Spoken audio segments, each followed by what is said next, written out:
So before we jump right in, I want to note that we are currently, historically speaking, in the Persian Empire. We're at about 480 BC, and we have correlated the King Ahasuerus here mentioned in Esther, probably with King Xerxes of Persia. So let's begin by reading Esther chapter 1, verses 10 to 22. And somebody, Cody, can you go get some mic?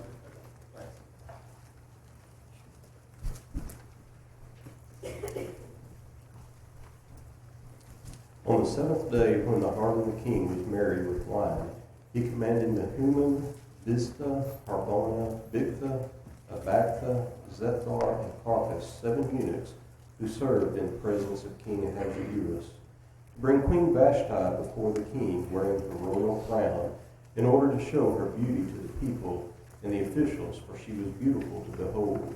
But Queen Vashti refused to come at the king's command, brought by his eunuchs. Therefore the king was furious, and his anger burned within him. Then the king said to the wise men who understood the times, for this was the king's manner toward all who knew the law and justice, those closest to him being Karshena, Sethar, Admatha, Tarshish, Meres, Mersina, and Nemucan, the 7 princes of Persia and Media, who had access to the king's presence and who ranked highest in the kingdom. What shall we do with Queen Vashti according to the law, because she did not obey the command of King Ahasuerus brought to her by the eunuchs? And Memucan answered before the king and the princes, Queen Vashti has not only wronged the king, but also the princes and all the people who are in the provinces of King Ahasuerus. For the queen's behavior will become known to all women, so that they will despise their husbands in their eyes. When the report the king Ahasuerus commanded Queen Vashti to be brought in before him, but she did not come. This very day the noble ladies of Persia and Media will say to all the king's officials that they have heard of the behavior of the queen. Thus there will be excessive contempt and wrath. If it pleases the king, let a royal decree go out from him, and let it be recorded in the laws of the Persians and the Medes, so that it will not be altered, that Vashti shall no more come before King Ahasuerus, and let the king give her royal position to another who is better than she. When the king's decree, which he will make and is proclaimed throughout his empire, for it is great, all wives will honor their husbands, both great and small. And the reply pleased the king and the princes, and the king did according to the word of Memucan. Then he sent letters to all the king's provinces, to each province in its own script, and to every people in their own language, that each man should be master of his own house, and speak in the language of his own people. All right. So, there's a lot packed into these 12 or so verses. And the first thing that we want to look at is the fact that the king's request was actually a pretty unusual one. Women are rarely depicted in the reliefs at Susa or Persepolis. Potentially even never. This photograph shows a rare artifact that may depict Atossa, the daughter of Cyrus the Great and wife of Darius I. She is depicted with a crenellated crown, likely signifying royalty. The artifact comes from the Hall of 32 Columns in Persepolis, and is photographed in the National Museum of Iran. There aren't very many depictions of women in Babylonian, Persian, Median, Assyrian art. He wanted to show off her beauty because she was very beautiful. What does that imply? Had any of them ever seen her before? It implies that none of them had ever seen her before. So she's been working with the king. She's been married to the king for a number of years up to this point. And these officials to whom he wants to show off her beauty had never met her, had never seen her before. So she has probably been in seclusion in the women's quarters, in the harem. And so we have the fall of Queen Vashti when she refuses his command. Why does Vashti refuse the king? Okay, I'll get Rob and then I'll get you. There's one train of thought that she was pregnant with the son that was going to reign after him, and that she did not want to show her shame in front of others. Okay, that could be a possible explanation. We do know that at that time, the custom of people, you read about Mary and Elizabeth in Luke as we're going through the Gospels, and what did they do when they found out they were pregnant? Well, they went into seclusion, essentially, until that time was over. So that was a common thing back in the day. Of course, the Bible has no supporting evidence of that. I think Peggy had her hand up next. We can get a microphone up here.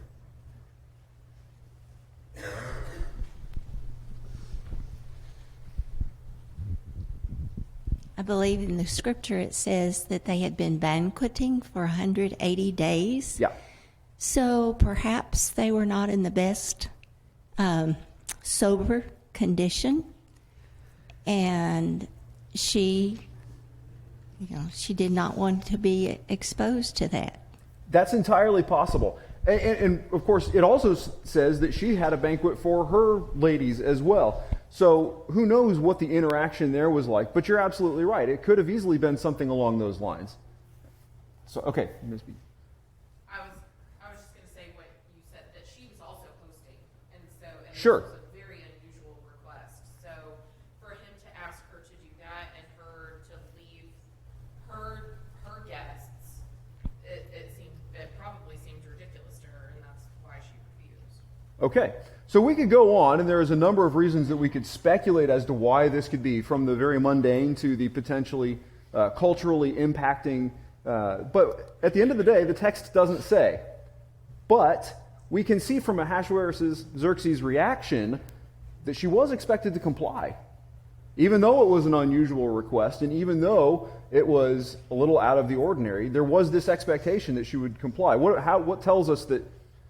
What would indicate that for us?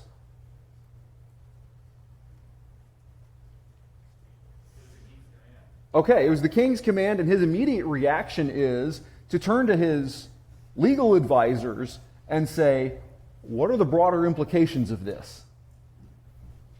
All right. So what is the main concern of the king's counselors? After he's consulted them, what do they bring up? Okay, didn't want to set a precedent. I heard somebody over here. Other women will follow suit. So again, setting a precedent. And that is certainly the first thing. But the first thing, that is the second thing. But the first thing that they mention is that Vashti has wronged the king, his counselors, and all the people. How do you get that from what happened? Is that the sense that we get that she's wronged the king in some way?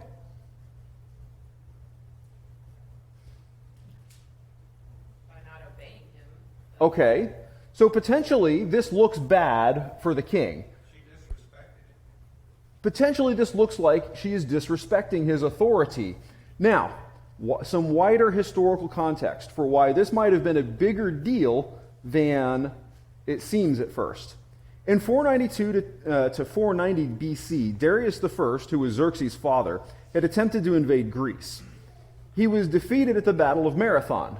And as you are probably familiar with that word, that is the Battle of Marathon. According to Herodotus, an Athenian runner named Phidippides was sent to run from Athens to Sparta to ask for assistance before the battle. He ran a distance of over 225 kilometers, that's 140 miles, arriving in Sparta the day after he left. This inspired the modern marathon race, which is the distance from the city of Marathon to the city of Athens, and that's only 26 miles. All right, so that's his dad. Then Xerxes spent several years building up an army and a navy to reinvade Greece, and did so, and then we have the very famous Battle of Thermopylae in 480 BC. Does anybody know what happened at Thermopylae? Well, he didn't lose exactly, but it wasn't a really great victory either. While the Persians won, it was at great cost. Legends about the battle have been exaggerated, but the core of it is that a force of about 7,000 Greek soldiers held off the Persian army, which may have been anywhere from 300 to 500,000 people, for about a week.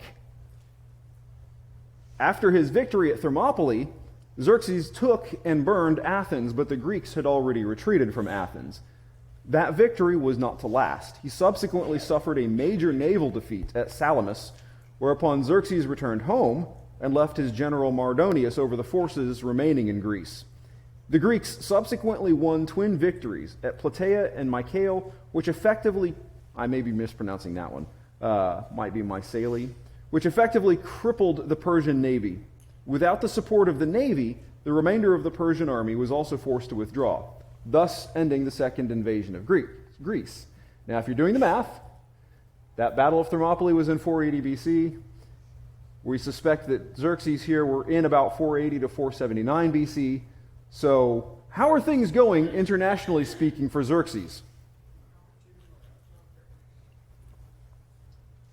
Not great. He's just suffered a major defeat in international combat. He left his general there in Greece to mop things up, and that failed. So Xerxes has thrown this 6-month-long party as a way to perhaps distract people from the fact that we haven't been able to conquer Greece. So, what do? You throw a big party. Takes everybody's minds off the fact that we've just suffered this major defeat. All right, so if Vashti is a mistress, a mistress that Herodotus mentions, she's been working alongside Xerxes. She helped him raise the army. She helped him build the navy. And she's right there with him when it comes to invading Greece. So in light of that, what does her refusal look like now? Okay, now it looks a little bit more like treason, doesn't it? She's the one that helped him build up this army. She's the one that helped him build up this navy. And he has this major setback in terms of his military power. And now even his queen, who helped him set all this up, won't come see him.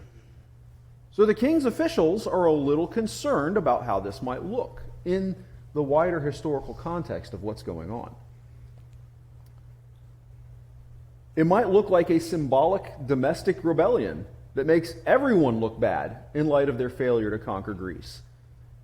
And it's at the height of this party. I mean, this is supposed to be the centerpiece of what's going on. So, if we're trying to throw a big party to take everybody's mind off of it, and all of a sudden we have this incident, we might well, I probably would never do what Xerxes did, but we can understand a little bit better his mindset going into this and the mindset of his officials as they talk him through it. One commentary suggested that Memucan is deliberately trying to remove the spotlight from the king's personal embarrassment by shifting the focus to the nobles and the people. You'll notice that he says, according to the law, what should be done with Queen Vashti? And he says, Queen Vashti has wronged not only the king, but all the officials and the peoples who are in every one of King Ahasuerus' provinces. So he's shifting it off of Xerxes a little bit, and he's saying, this is on all of us. It's not just you, O king. And that would have gone over pretty well with Xerxes, who's already got a little bit of wounded pride from this military failure. All right. Anyone else before we move on to the next piece here? All right. Why do you think the king's laws couldn't be repealed? So it mentions that he's going to make a decree, and that the decree the king issues will be overheard throughout his whole kingdom, and it cannot be revoked. Why not? Go ahead, Steve.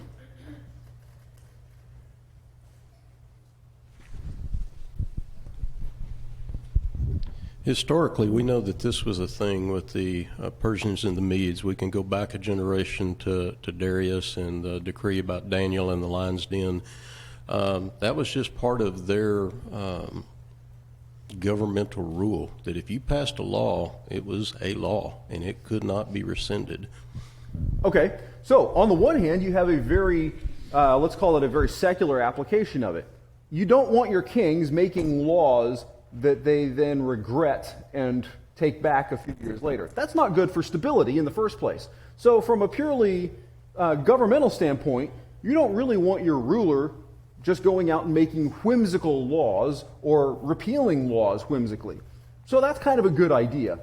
But perhaps more importantly, we have a text from a foundation tablet of Xerxes. It says, all these things which I did, I performed under the shadow of Ahura Mazda, and Ahura Mazda gave me his support until I had accomplished everything. How did these kings view their government and their rule? Yeah, they viewed it as divine. They viewed themselves as messengers from their gods, and that they ruled with divine authority. Modern day, we don't have too much like that, other than we do have the Pope. What happens when the Pope says he was wrong? Does that happen very often? And why not? If the Pope claims to speak for God, then the Pope can't be wrong, can he? So if Xerxes claims to speak for Ahura Mazda, his god, he can't be wrong. Here's a little bit about the Persian Zoroastrian god, Ahura Mazda. He was the creator and the highest deity of Zoroastrianism. He first appears 69 times in the Behistun Inscription, which is a trilingual account of Darius I's exploits. By the grace of Ahura Mazda, I am king. Ahura Mazda gave me the kingdom. And that winged symbol that you see there over on the right is formerly regarded by European scholars as Ahura Mazda, now believed to represent the personification of divine power and royal glory. But the point is that this Zoroastrian deity is responsible in their viewpoint for his successes, his failures, and everything in between.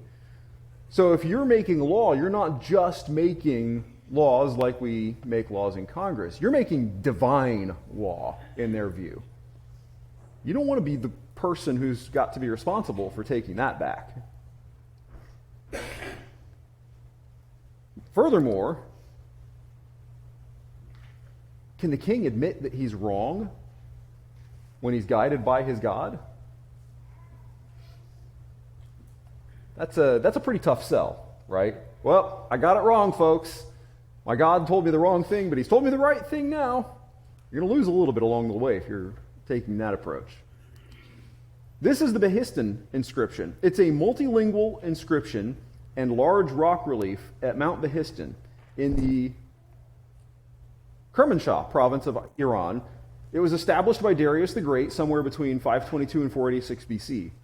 This piece of inscription was actually crucial to the decipherment of cuneiform script. The inscription includes 3 versions of the same text. It was written in Persian, Elamite, and Babylonian, a variety of Akkadian. The inscription is to cuneiform script what the Rosetta Stone is to Egyptian hieroglyphs. It was the document... Okay, I lost mine, but you didn't lose yours. The document most crucial in the deciphering of a previously lost writing system. So a lot of what we are able to decipher from the Persian writings and other things like that is based on that Behistun inscription. It was authored by Darius the Great sometime between his coronation as king of the Persian Empire in the summer of 522 BC and his death in 486 BC. The inscription begins with a brief autobiography of Darius, including his ancestry and lineage. Later in the inscription, Darius provides a lengthy sequence of events following the death of Cambyses II, in which he fought 19 battles in a period of 1 year to put down multiple rebellions throughout the Persian Empire. The inscription states that the inscription states in detail that the rebellions were orchestrated by several impostors and their co-conspirators in various cities throughout the empire, each of whom falsely proclaimed himself king during the upheaval. Darius the Great proclaimed himself victorious in all battles by the grace of Ahura Mazda. All right, so what was Queen Vashti's punishment? Hey, Aaron. Yeah, go ahead. Yeah, can I back up half a step and make a comment? Sure, go right ahead.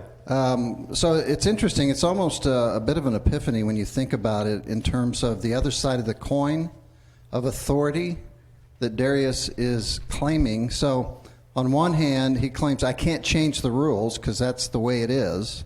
So therefore, what I've said is law. But it's also where he gets his power. In other words, he can say, well, listen, if God put me here in this place and God told me, this is the law kind of thing. I mean, it's like the European kings and the Catholic Church, yep. Right? They were appointed sovereign, by God specifically, or at least that's what they claimed, of course. And so that spills down into the Catholic Church, as you mentioned, right? The Pope is infallible, and conveniently infallible, because now not only is what he says always true, but the power for that truth is claimed to come from God himself. And I don't think it stops there. I think it goes into the Western Church, where people will make claims that this is from God, and so it has to be true. So it's kind of a trick that's always been used by man, I suppose, that this is directly from God, and so therefore it must be true, and therefore I'm in charge, I've got power, and you can't take it away from me. So I think that's a profound point that you made there, and I'd welcome your comment. There's nothing new under the sun, is what I would say first. Humankind has been pulling the same tricks for thousands of years. And the pharaohs were no different, right? The pharaohs claimed to be gods on earth, essentially, and that was the justification for their rule and their wealth and what they did many times. I want to point out that it's an inversion of what God says. God says that government exists by his authority. But the reality of it is that those who are in power rule by the grace of God. And if you read Daniel, that was God's point to Nebuchadnezzar. You're not ruler by divine authority, you're ruler by my grace. And I have the power to take it away. And in many cases in these empires, as these people got more and more full of themselves, the Roman emperors that related themselves to gods and other things like that, and God brings them down. He says, you're abusing my authority. You're using this in the wrong. You rule by divine grace, not with divine authority. And understanding the difference between those is pretty important. Go ahead, Scott.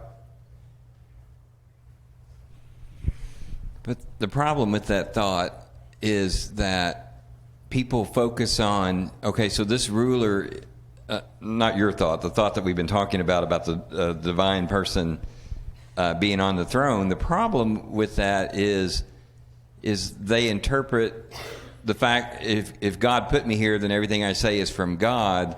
Well, what happens when this king or this pope says something different than a pope a couple of centuries earlier?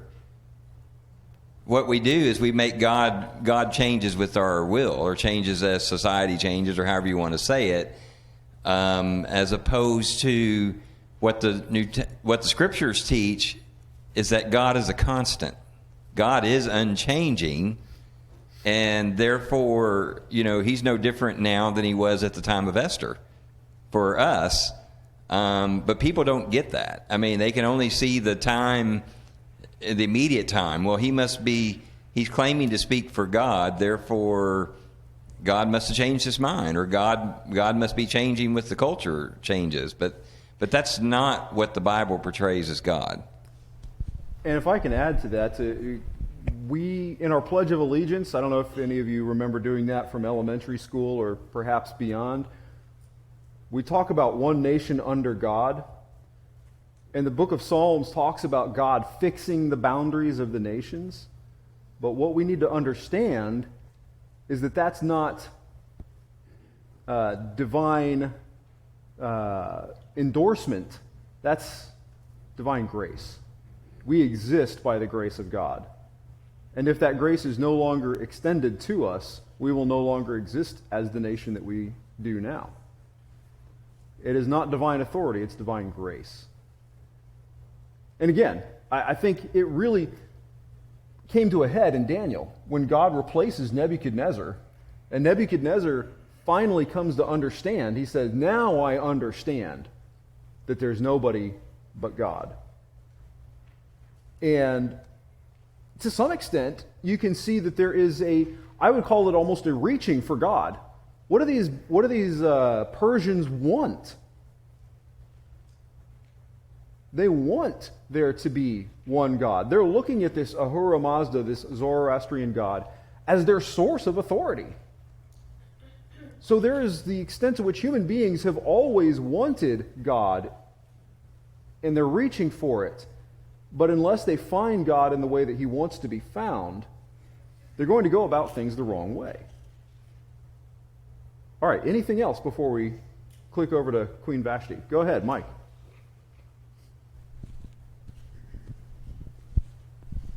mean, we get off into it, but you know, the Declaration of Independence actually depends on God establishing certain laws, the rights that they delineate. He says among these that they're endowed with inalienable rights, which means they were given by God, by the Creator, and then it goes through the whole list. We still depend on that. Of course, we've devised a program where you can interpret what God meant and you can change what God meant, but that's secular. The other thing, and I guess we'll get into that later on in Esther, but you know, truthfully, God has changed his actions, not necessarily himself, not necessarily his purpose or what he expects us to believe. But, I mean, when you get into Mordecai getting even and killing everybody that could possibly be an enemy, I don't think God approves of that anymore. But he did at that time. There were means that God used to provide for his people that are no longer required. I think we can look at things that have changed and look at why they needed to change, and none of them have to do with the character of God. If you look at what God says, he'll say things like, this is what I always wanted, but you people were too stubborn for me to give that to you. Or, this is how I've always intended things to be, but by grace, I allowed this other thing. And so, yeah, we have some things that have changed over the centuries, but it's people that have changed more so than God. All right, so we have Vashti's punishment. What was Vashti's punishment? Okay, she's no longer going to be queen, and she's no longer allowed to come into the presence of the king. Her royal position has been given to one more worthy than she. What was the expected impact on the kingdom?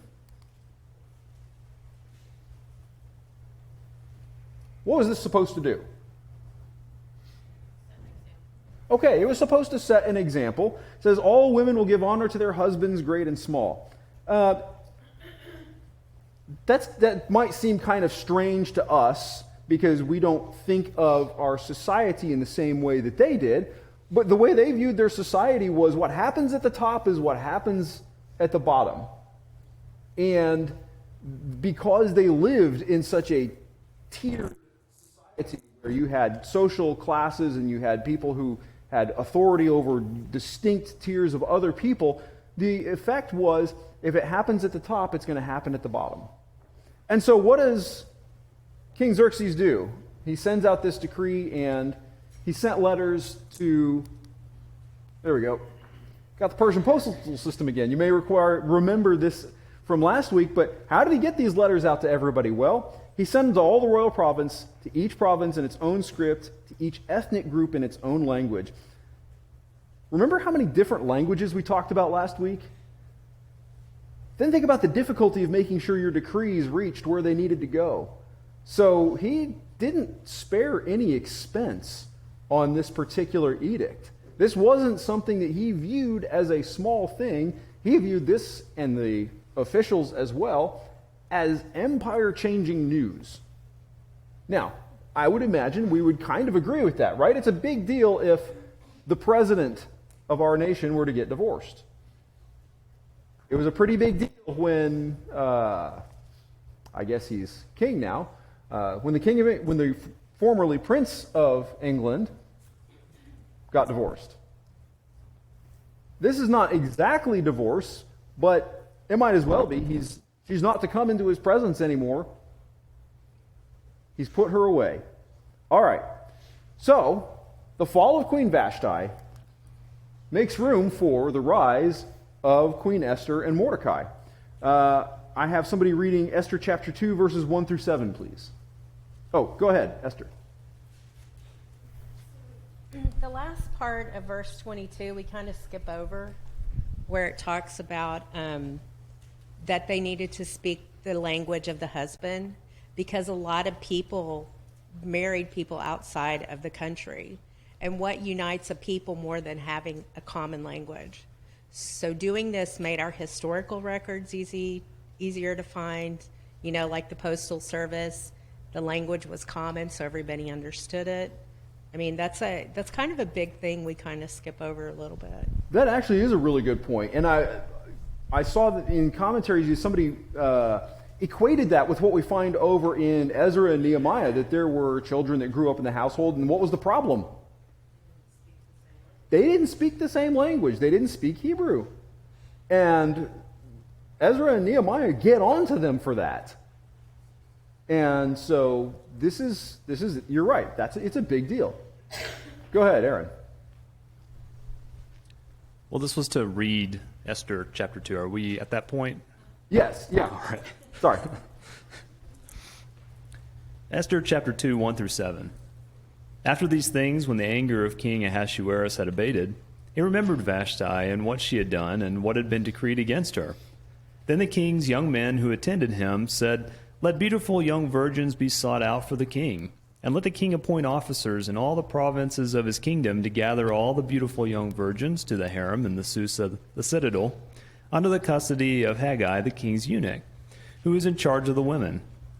Let their cosmetics be given them, and let the young woman who pleases the king be queen instead of Vashti." This pleased the king, and he did so.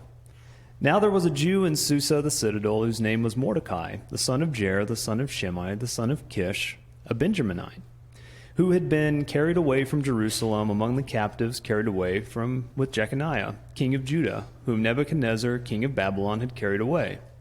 He was bringing up Hadassah, that is, Esther, the daughter of his uncle, for she had neither father nor mother.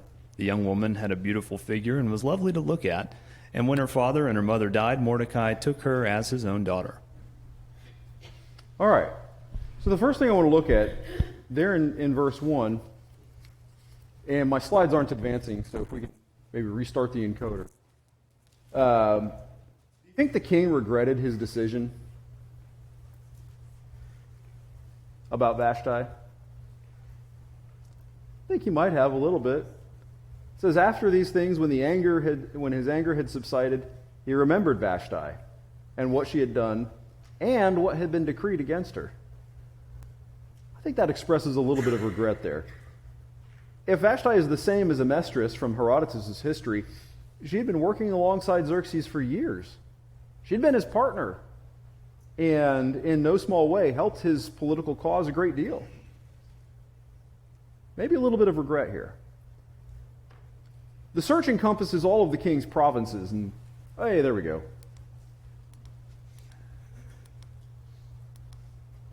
All right, all of the king's provinces, which we can now see. And I wanted to point out, here's the capital at Susa, here's Persepolis, here's Babylon. And again, the distance from Persepolis to Jerusalem is about 850 miles. So we've got thousands of miles of territory to cover, and that's a pretty big search.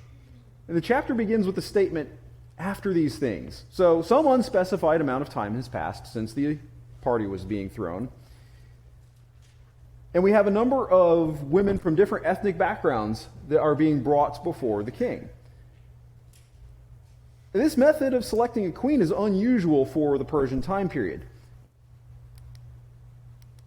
There we go. Typically, the queen was of noble rank, chosen for family or political connections. Historical writings suggest that later Persian kings obsessed over the purity of their royal lineage. But it's not unusual in history. There are records of concubines being selected this way. And if I've got 1 Kings chapter 1, verses 2 through 3, go ahead.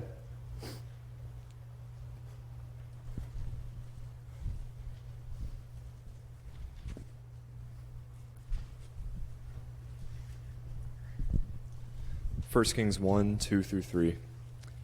So his servant said to him, "Let them seek a young virgin for my lord the king, and let her attend the king and become his nurse, and let her lie in your bosom, that my lord the king may keep warm." So they searched for a beautiful girl throughout all the territory of Israel, and found Abishag the Shunammite, and brought her to the king. All right. So that kind of thing happened. It is also highly unlikely that the women were taken by force. Remember that what the king is looking for is his next queen. This is sort of like, I mean, if we were doing this today, we'd probably turn it into a reality show, right? Where king is looking for his next queen, and all these women go on this. We were going to read in a few minutes about all the beauty things that they had to go through, and the time of selection, and all this other kind of stuff. I mean, really, it reads like they're being put on a reality show. And at the end of it, the king is going to select his queen out of all these candidates that they've got. So you might imagine that there's a decent amount of voluntary participation in this process. There was no need for them to be taken by force. All right, so what happens? Well, the candidates are relocated in verse 3 to what is literally translated as the House of Women. This is a reconstruction of the harem of Xerxes at Persepolis. And so there are the two wings that you can see here. This is a view of it from the northeast. Now keep in mind, this is a reconstruction. The actual structure has not survived this well. The building adjacent to the treasury on the far side has been named the harem of Xerxes, but there's a lack of ancient sources corroborating its function, so some scholars question that identification. This structure was built as a pair of conjoined wings. The main wing ran north to south with a courtyard at the northern tip and 6 apartments that lined the interior. The secondary east-west wing held an additional 16 apartments and branched out from the main wing's southern end. This division into 2 sectors is also apparent in the text of Esther chapter 2, which refers both to a harem overseen by Haggai and a second harem overseen by Shashgaz. All right. Oh, are we stuck again? Maybe. I might be pointing the wrong way. Yep, we're stuck again. All right. When that comes back, we'll see a slide with the cosmetics that refers to the cosmetic preparation or beauty aids that are sometimes related to cleansing or anointing. I have a... Whoop, lost it. All right, there's a picture of a chest that dates back to the 18th dynasty and was photographed at the British Museum. Then we have some cosmetic vessels that we'll try to show that were photographed at the Hecht Museum. Now, we have the motif of the woman at the window, known from biblical contexts. And I need Judges chapter 5:28 and 2 Samuel 6:16. I think Mike Weatherford's got that. There we go. While he's looking those up, there's the chest and then the cosmetic vessels. All right, go ahead. Judges chapter 5, verse 28. Therefore the window peered Sisera's mother. Behind the lattice she cried out, "Why is his chariot so long in coming? Why is the clatter of his chariots delayed?" All right, and then 2 Samuel 6:16. And then while he's getting that, I have somebody else that has 2 Kings 9:30 through 32. I got it. You ready? Okay, go ahead. 2 Samuel chapter 6, verse 16 says, "Now as the ark of the Lord came into the city of David." Now as the ark of the Lord came into the city of David, Michal, Saul's daughter, looked through a window and saw King David leaping and whirling before the Lord, and she despised him in her heart. All right, and then 2 Kings chapter 9, verses 30 through 32. Who's got that one? All right. Oh, there we go.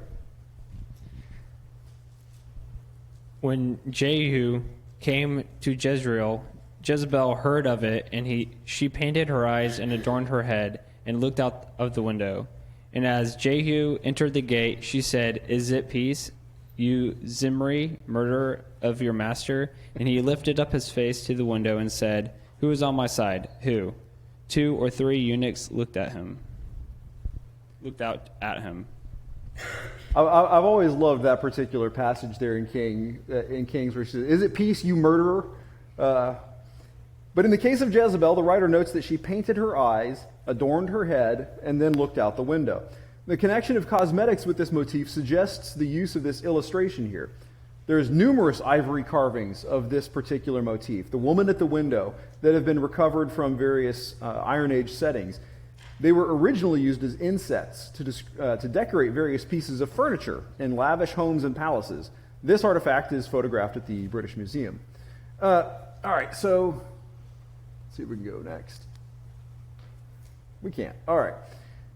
Ashurbanipal ruled over the Assyrian Empire from 669 to 627. I have a photograph of a relief that was photographed at the British Museum of him basically having lunch with his wife in their garden. So typically those kinds of things were more private. All right, so now we're going to introduce Mordecai. And let's see, how much time do we have left? I've got 3 minutes. So let's go ahead and read Esther chapter 2, verses 8 through 16. And that's...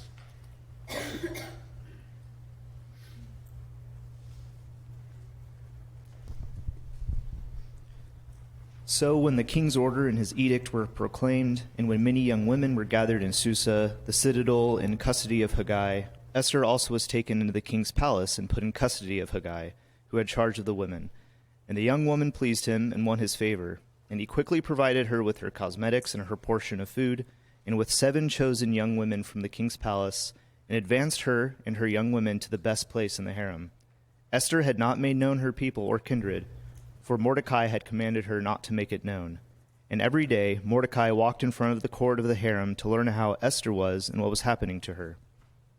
Now when the turn came for each young woman to go into King Ahasuerus, after being 12 months under the regulations for the women, since this was the regular period of their beautifying, 6 months with oil of myrrh, and 6 months with spices and ointments for women. When the young woman went into the king in this way, she was given whatever she desired to take with her from the harem to the king's palace. In the evening she would go in, and in the morning she would return to the second harem in custody of Shahashgaz, the king's eunuch, who was in charge of the concubines. She would not go into the king again unless the king delighted in her, and she was summoned by name. When the turn came for Esther, the daughter of Abihail, the uncle of Mordecai, who had taken her as his own daughter, to go into the king, she asked for nothing except what Haggai, the king's eunuch, who had charge of the women, advised. Now Esther was winning favor in the eyes of all who saw her. And when Esther was taken to King Ahasuerus into his royal palace in the 10th month, which is the month of Tebet, in the 7th year of his reign. All right. Now, talk a little bit about Mordecai. As we mentioned last week, his name is derived from Marduk, the chief god of the Babylonian pantheon. And you'll remember from, if you've studied Daniel before, that we had Hananiah, Mishael, and Azariah that were given names that correlated with the Babylonian gods. So they were given Shadrach, Meshach, and Abednego. That was a common name. Mordecai would have been a common name in that era. There are frequent references in Persian archives to an official named Marduka, which is the same as Mordecai. He probably also had a Hebrew name, but it's unknown. Now, his lineage indicates that he came from the upper social class. I've got 2 Kings chapter 24, verses 14 through 17. Who's got that? All right, go ahead, Cole.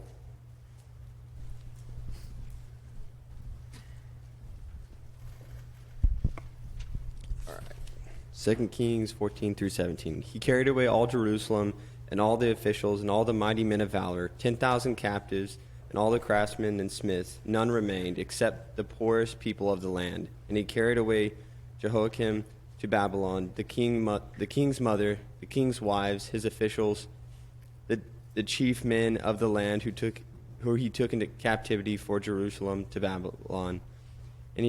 And the king of Babylon brought captive to Babylon all the men of valor, 7,000, and the craftsmen and the metal workers, 1,000, and all of the men of strong, fit for war. And the king of Babylon made Mattaniah, Jehoiakim's uncle, king in his place, and changed his name to Zedekiah. All right. So when the Babylonians took captives, typically what they did was they took, just one more thing before we go here. They took the best people. And according to one commentary, we're associating Mordecai with King Saul. Shimei was a member of Saul's clan. Kish was Saul's father, and Saul belongs to the tribe of Benjamin. So there's this connection between Saul and Mordecai, and that's significant because when we see Haman introduced in chapter 3, he's an Agagite. That is related to King Agag, yes. So we have Saul, who lost his throne because he spared King Agag of Amalek, and Mordecai, whose loyalty to the Jewish people results in the destruction of the enemies of an Agagite, under an Agagite. Mordecai becomes representative of God's redemptive presence among his people. he rises on the very point that Saul fell. All right, thank you for your attention. I apologize for the technical difficulties, and we'll see you next week.